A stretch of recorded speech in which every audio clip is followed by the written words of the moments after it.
देखु जी थे उद्धारकारी बर्तमान सी हो गले विनाशकारी। आमे जहाँ को बाह बाह दौले साबासी दौले भय न होई गोटे जलंता जलुवा झील को बंचेवा को जाई निजे जलीगले। अनेक साबास देइछंती किसी अनुष्ठान उत्कल साहसिक रत्न पुरस्कार घोषणा कर देइछंती। किंतु आज पुलिस तदंत जहाँ आसी तार निश्चित भाव में समस्त को चकित करिछि। विशेषकर अखिल भारतीय विद्यार्थी परिषद को गोटा झटका कहीं आगुरी सोशल मीडिया रे पोस्ट को नहीं से विजु जनता दल बा कांग्रेस नेता मान को टार्गेट करथिले। किंतु तांको ठारू तम नेता माने जो माने सहयोगी सहपाठी से तो जघन्य अपराध करछंती बोली पुलिस कहूछि। तो एबीपी ताको खंडन करि पारे किंतु सब बेले विचार व्यवस्था पुलिस रो तदंत कौन तथ्य प्रमाण उपरे निर्भर करे। तेणु कहार मतामत को लेकिन किसी कह जाई परिबो नाही।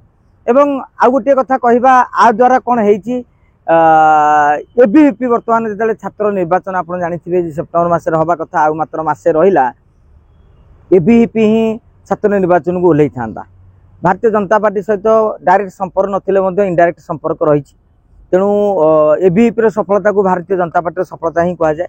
बर्तमान एबीवीपी जो भली भाव में सरकार को टार्गेट कर पुलिस को टार्गेट करिछि या द्वारा तांकर मनोबल भी कमी जाइछि। कैंपस रे मध्य से दुर्बल हो जाई पारंती।